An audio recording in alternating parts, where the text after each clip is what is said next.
আসসালামু আলাইকুম। আমি জিএম সামিউল হোসেন।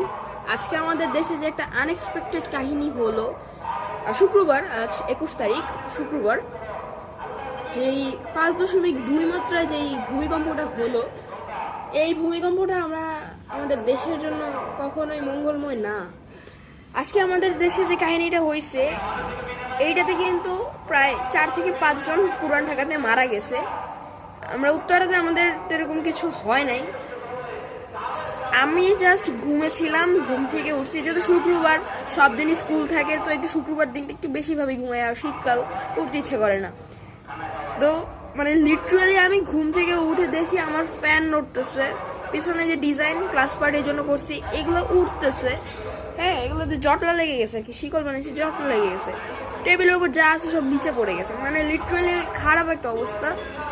তো পুরান ঢাকাতে যে 4-5 জন মারা গেছে, তাদের জন্য ইন্না লিল্লাহি ওয়া ইন্না ইলাইহি রাজিউন।